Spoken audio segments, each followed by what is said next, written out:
The night city of Noctira did not belong to children. After sunset, the streets emptied, lanterns dimmed, and doors locked tight as fear crept through stone alleys like a living thing. Everyone knew the stories. Vampires ruled the upper city. Mortals survived only if they stayed invisible. Yet on that freezing night, a poor human girl walked alone. Her name was Alara Gray. She was small for her age, her thin coat patched too many times, her shoes cracked at the soles. A basket of white night lilies rested against her hip, their petals glowing faintly under moonlight. Each step hurt. Each breath burned her chest. But she kept walking. Because at home, in a rented room barely bigger than a hallway, her mother lay dying. Alara's mother, Mira, burned with fever. Medicine cost more than Alara could earn in weeks. Selling night lilies was the only work left to her. Dangerous work. Forbidden work. But love made courage where fear should have lived. People passed her without stopping. Some pretended not to see her. Others hissed insults under their breath. A shopkeeper slammed his door and shouted that beggars attracted vampires. Alara said nothing. Her mother had taught her one rule: kindness keeps you human even when the world forgets you are. That was when Alara reached the black iron gates. They were taller than any building she had ever seen, crowned with thorns of steel and moon runes that glowed faint red. Beyond them rose Crimson Vale Mansion, the ancient home of the Vampire King. No human knocked on those gates. Ever. Alara's hands shook as she lifted them. For a moment she almost turned back. Then she remembered her mother's labored breathing, and pressed the bell carved into the stone. The sound echoed like a heartbeat through the dark. Silence followed. Then a voice, deep, cold, ancient, rolled from the shadows. "Who dares disturb my house after nightfall?" Alara swallowed her fear. "My name is Alara, sir. I'm selling night lilies. Please, my mother is sick." A long pause. The gates groaned open. Standing before her was King Alaric Nocturne. He was taller than any man she had ever seen, dressed in black velvet edged with silver. A crown of dark metal rested on his pale hair. His eyes, red, endless, sorrowful, studied her like centuries weighed inside them. Fear rushed through Alara. But something else did too. Sadness. The king did not look cruel. He looked empty. "You should not be here," Alaric said. "I know," Alara replied softly. "But I didn't know where else to go." Her honesty surprised him. He gestured her inside. Warmth wrapped around her instantly. Candles floated without flame. Marble floors reflected moonlight. The mansion felt less like a palace and more like a tomb dressed in gold. As Alara followed him into the grand hall, her eyes wandered, until they froze. At the center of the hall stood a massive portrait. Her breath stopped. The woman in the painting had her mother's eyes. Her mother's smile. Her mother's face, only younger, glowing, dressed in royal silk. Alara dropped her basket. The lilies scattered across the marble. She walked forward slowly, trembling, and whispered the words that shattered centuries. "Why is my mom's photo in your mansion?" The room went still. Candles flickered violently. The air cracked like glass. King Alaric turned. For the first time in 200 years, the Vampire King forgot how to breathe. "That is impossible," he said. "That's my mother," Alara insisted, tears streaming. "Her name is Mira. She's alive. She's sick. She's all I have." The king staggered back as if struck. "No," he whispered. "Her name was Mirabelle, and she vanished." Alara shook her head. "She doesn't remember her past. She says her memories stop after I was born." The truth settled like a curse. Alaric knelt, before a poor human girl. "If she lives," he said, voice breaking, "then she was stolen from me." A shadow moved outside the window. A raven struck the glass, dropping a sealed message soaked in dark wax. Alaric read it. His face hardened. "The council knows," he said quietly, "and they are afraid." He looked at Alara, not as a king, not as a monster, but as a protector awakening. "Child," he said, "from this moment on, no harm will ever touch you again." Because the girl who sold flowers had just become the key to a vampire king's broken heart. Alara didn't sleep that night. Inside Crimson Vale Mansion, warmth existed, but it didn't feel safe. It felt borrowed, like the mansion was pretending to be alive for her sake. Servants moved like shadows with lowered eyes, silent as if sound itself was forbidden. Alara sat on the edge of a velvet chair, clutching her empty basket, watching King Alaric pace in front of the fireplace like a storm trapped in a man's body. He didn't look at her for a long time. And when he finally did, his red eyes were not hungry, not cruel, only haunted. "Tell me everything," he said, voice low. How long has your mother been sick? Where do you live? Who knows about her? Elara swallowed hard. We live in the lower quarter. The room above the candle shop. Mama's been ill for months. Fever, nightmares. Sometimes she stares at her locket like it's trying to speak to her. She says she can't remember anything before me. Alaric's jaw tightened. A stolen memory is not lost. It is locked. He moved closer, then stopped as if he feared his own presence might harm her. What does the locket look like? Elara reached into her dress pocket and pulled out the small silver locket. Moon shape. A thin crack down the center. The moment it caught the firelight, Alaric's expression shattered. Just for a second, like a king becoming a man. I gave this to her, he whispered. The night I asked her to stay. Elara's chest squeezed. So you loved my mom. The word loved seemed to cut him. I still do, he admitted, and the honesty sounded like pain. But love does not protect mortals in my world. It paints targets on them. A loud knock thundered through the mansion. Not a servant's knock. Not a guest. It was the sharp, entitled sound of someone who believed they owned the door. Alaric's body stiffened instantly. The fire flared. The air grew colder. He turned toward the grand hall with a look that made even the candles tremble. The council, he said. Elara's stomach dropped. Council? The ones who decide what kind of king I'm allowed to be. His voice turned sharp, controlled. Stay behind me. Do not speak unless I ask you. Elara nodded, but her hands shook. Alaric led her into the grand hall where the portrait still stood like a truth refusing to hide. The iron doors swung open, and 3 figures entered wearing long crimson robes lined with silver. Their faces were pale and elegant, but their eyes were colder than winter. In the center walked Elder Marcellus, ancient, polished, and smiling like a blade. Your Majesty, Marcellus said smoothly, bowing just enough to pretend respect. We received troubling news. Behind him, another elder's gaze landed on Elara. A human child. A poor girl in patched clothes. Disgust flickered across their faces like an insult. Marcellus stepped closer, his eyes narrowing. Is it true you brought a mortal into Crimson Vale? Alaric's voice was calm. Too calm. Yes. A murmur rose. She is unprotected, one elder hissed. Unclaimed. Unworthy. Elara flinched, but she held her ground.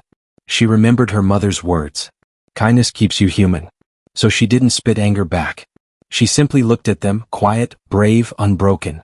Marcellus noticed the portrait behind them and his smile faded. That painting should have been destroyed. Elara's head snapped up. Destroyed? Why? Alaric's eyes flashed dangerously. Because it reminds you of what you did. The hall went silent. Marcellus's smile returned, thinner. You are emotional, my king.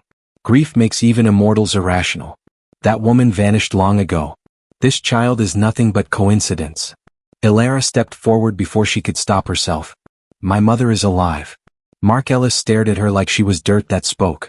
Alaric moved instantly, placing himself between them, a shield made of darkness. Do not like that. For the first time, fear flickered in the council's eyes. Marcellus lifted his chin. If the woman lives, she is a threat. A mortal carrying royal secrets. Perhaps she should be handled. Elara's blood ran cold. Alaric's voice dropped into something ancient and terrifying. Touch her, and I will turn this council into ash. A heartbeat passed. Then Marcellus bowed again, slower this time. As you command, your majesty. But remember, a king who chooses a human chooses weakness. And weakness invites war. The council turned and left, their robes whispering like snakes across marble. When the doors finally shut, Elara realized she was shaking so badly she could barely stand. Alaric looked down at her, and his expression softened, just slightly, like ice cracking to reveal water beneath. They will come for your mother, he said quietly. And now, they may come for you. Elara forced her voice steady. Then what do we do? Alaric knelt again, eye level with her, breaking every royal rule. We protect what is innocent, he said. We uncover what was stolen. And we bring your mother home. He paused, then added, so softly it felt like a promise meant only for her. And Elara, while you are under my roof, you are not alone. Before dawn could touch the sky, Crimson Vale Mansion was already awake. Elara stood near the gates wrapped in a dark cloak far too large for her small frame. The night air bit at her cheeks, but fear kept her warm.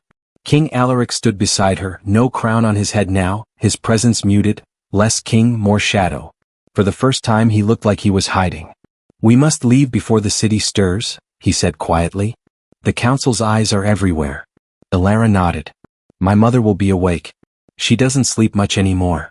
That simple sentence twisted something deep inside him. They moved through Noctira unseen, slipping through alleyways where moonlight barely reached. When they entered the lower quarter, the world changed. Stone turned to crumbling brick. Perfume to smoke. Gold to rust. Alaric slowed his steps, his red eyes taking in the hunger, the sickness, the way people looked away from each other out of habit. Not cruelty but survival. "This is where you live?" he asked softly. "Yes," Elara said. "It's not much, but Mama made it warm." They stopped in front of a narrow building leaning slightly to one side, as if even it was tired. Elara pushed open the door and ran up the stairs. Alaric followed, every step heavier than the last. Inside the room, a single candle burned. Mira lay on a thin mattress, her skin pale, her breath shallow.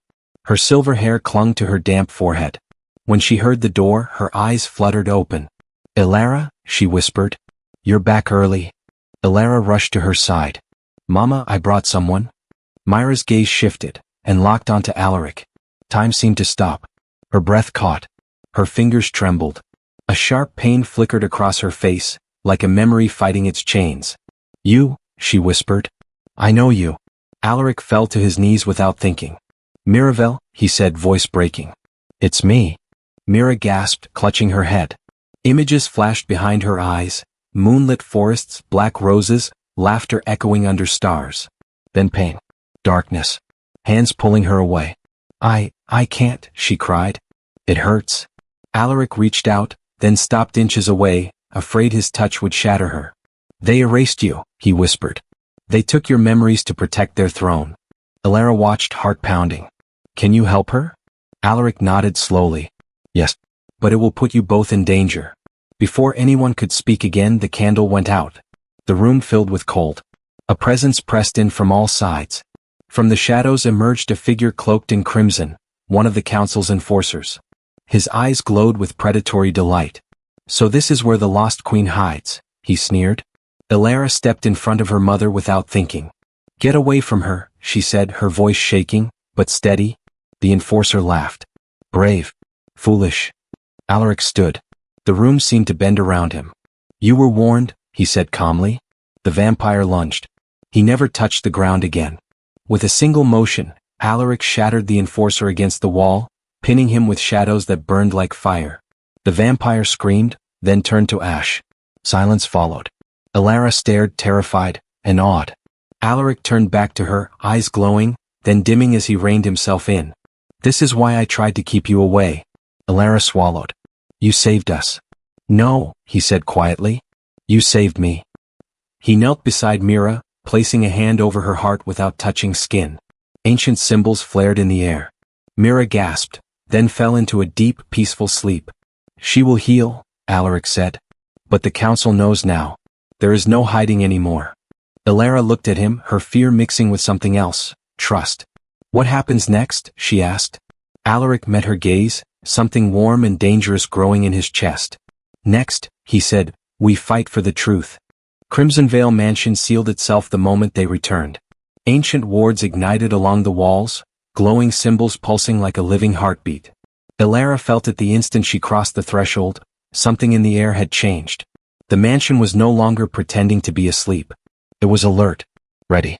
Mira was carried to a sunless chamber filled with moonstone and quiet water, a healing room once built for a queen. As she slept, her breathing steadied, color slowly returning to her cheeks. Elara stayed by her side until Alaric gently touched her shoulder. "She will not wake for a while," he said. "But she is safe." Elara nodded, exhaustion finally catching her. "Thank you, for not letting them take her." Alaric studied the girl standing before him, small, thin, but unyielding. "You stepped between a council enforcer and your mother without hesitation," he said. "Most immortals wouldn't dare." Elara shrugged weakly. "She's my mom." Something ancient stirred in Alaric's chest. He led Elara to a quiet balcony overlooking the dark city. The moon hung low, painting her pale hair silver. For a moment, neither spoke. The silence felt different now, not empty but shared. "The council will accuse me of treason," Alaric said at last. They will say I endangered the realm for a human child. Alara looked down. I don't want to cause trouble. He turned sharply. You are not trouble. The words came out stronger than he intended. He softened his tone. You are the reason this kingdom still has a soul. Before Alara could reply, pain lanced through her chest. She gasped, collapsing to her knees. Symbols flared beneath her skin, faint at first, then brighter, ancient runes glowing along her wrist like liquid moonlight. The air vibrated. The ward screamed. Alaric dropped beside her instantly. Alara. I didn't mean to, she cried. It hurts. Alaric stared at the runes, disbelief flooding his features. That marking, it's royal. The truth slammed into him. She isn't just Miravel's daughter, he whispered. She is bound by blood and vow. The balcony doors burst open. The council stormed in, Mark Ellis at their head, rage stripping away his polished calm. So it's true, Mark Ellis hissed, eyes locked on Alara's glowing skin. The child carries the seal. Alara clutched her arm, terrified. What seal? Mark Ellis smiled cruelly. The seal of succession. The queen bound her blood to the throne before we erased her. Alaric stood, fury rising like a storm given shape. You used her. We protected the realm, Mark Ellis snapped. A human queen would have shattered balance. Alara's voice shook. You hurt my mother. Mark Ellis shrugged. Sacrifices were necessary. That was when Alaric moved. Shadows erupted, pinning the elders in place. The mansion roared, choosing its king. You stole memories.